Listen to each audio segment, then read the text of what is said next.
با درود خدمت دوستان عزیز، آرمینه هستم. امروز در این برنامه براتون سوپی رو در نظر گرفتم به اسم سوپ کوفته‌دار و چون که فصل پاییز هم شروع شده بی‌مناسبت ندیدم که یه سوپی رو با هم دیگه مرور بکنیم. مواد لازم برای این سوپ: 2 تا پیاز متوسط داریم، 150 گرم ورمیشل داریم، 250 گرم گندم سیاه داریم که من الان نشونتون میدم و این گندم سیاه طبیعتا خودش گلوتن نداره و افرادی که به گلوتن آلرژی دارن خیلی به راحتی میتونن از این گندم تو هر سوپی آشی استفاده بکنن. 200 گرم برنج داریم، نیم کیلو سبزی خرد شده داریم که سبزیمون شامل گیشنیز، جعفری، شوت و تره هستش و 600 گرم گوشت چرخ کرده داریم. به دلخواه شما میتونین از گوشت مرغ استفاده کنین که من از اینجا استفاده کردم یا گوشت قرمز و 1 عدد تخم مرغ و ادویه‌ای که لازمه برای این گوشت زردچوبه هستش، 1 قاشق چایخوری زردچوبه، 1 قاشق چایخوری پودر کاری، 1 قاشق چایخوری فلفل سیاه و 2 قاشق زیره سبز. اول روغن زیتونمون رو گرم میکنیم، روغن زیتونی که برای مصرف گرم استفاده میشه.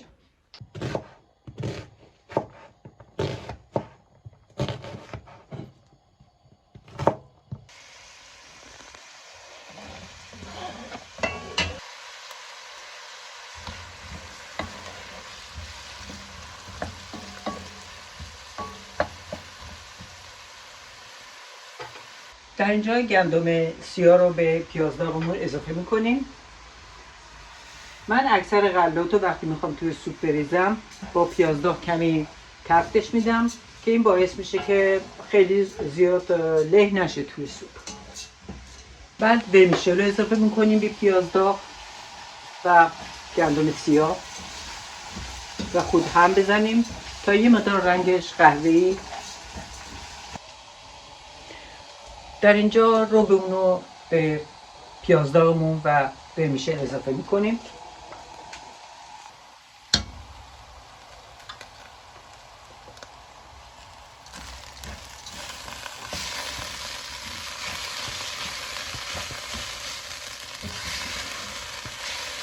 و رو کمی تفت میدیم که این مزه آبکیش از بین بره.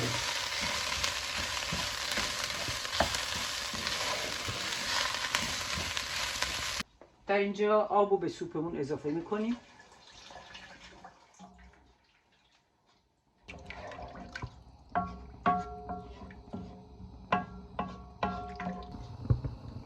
آب رو به مقداری اضافه میکنیم تا گندم سیاه بتونه راحت پخته بشه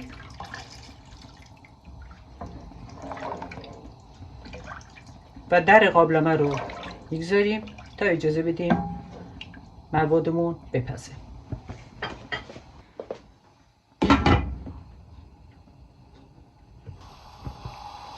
در اینجا مواد کوفتمون رو آماده میکنیم که شامل 600 گرم گوشت چرخ کرده است. من گوشت چرخ کرده سینه مرغ استفاده کردم. نیم کیلو سبزی خرد شده داریم که شامل گیشنیز، جعفری، شوت و تره هستش. من کمی از این سبزی رو نگه میدارم که بعدا توی سوپش بریزم که رنگش قشنگتر میشه. و چاشنیامون که داریم زردچوبه، فلفل، پودر کاری و زیره رو اضافه میکنیم. 200 گرم برنج داریم و 1 عدد تخم مرغ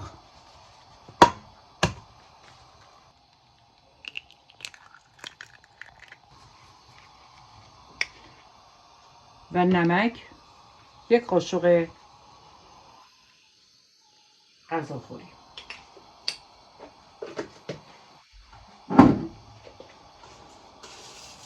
تمام موادمون رو با هم دیگه هم میزنیم.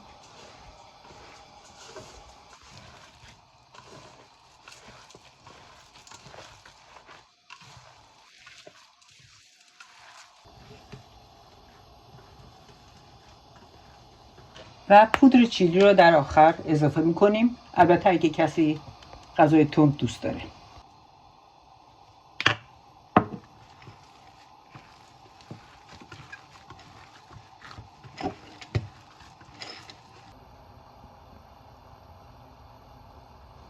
در این مرحله سوپمون آماده است و میتونیم کوفته‌مون رو اضافه بکنیم.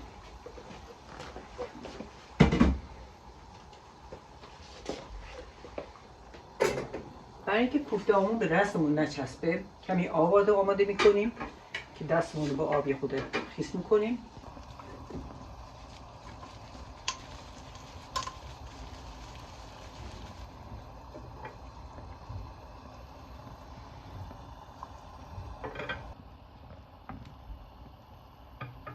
در اینجا کوفته آخرمون هم به سوپمون اضافه میکنیم و من این سوپ رو به عنوان غذای اصلی استفاده میکنم چون که کاملا مغذی هستش و مقوی، گوشتم داره توش، اینه که لزوم نداره به عنوان پیش غذا ازش استفاده کرد. و البته سبزی که نگه داشته باشیم برای سوپمون اونم اضافه میکنیم که ما در رنگ قشنگ سبزم به خودش بگیره.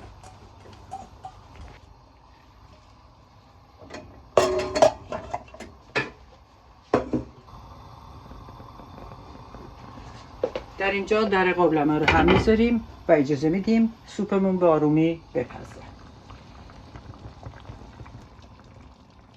در اینجا سوپمون کاملا آماده است.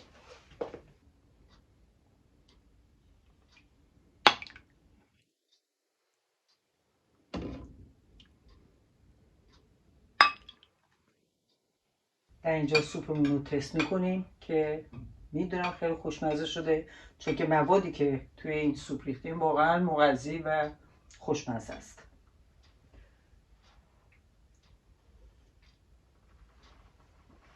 خیلی عالی شده، نمیخوام تعریف کنم، واقعا خیلی عالی شده. سعی کنین که توی سوپتون یا توی غذاهاتون اکثرا نمک کمتر استفاده بکنین چون که میدونین که برای همه ضرر داره.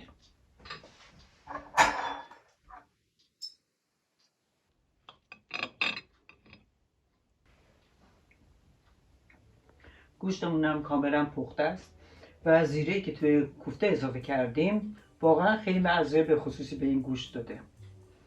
امیدوارم که شما هم درست بکنید، نوش جان بکنید و ممنون که با من همراهی کردین.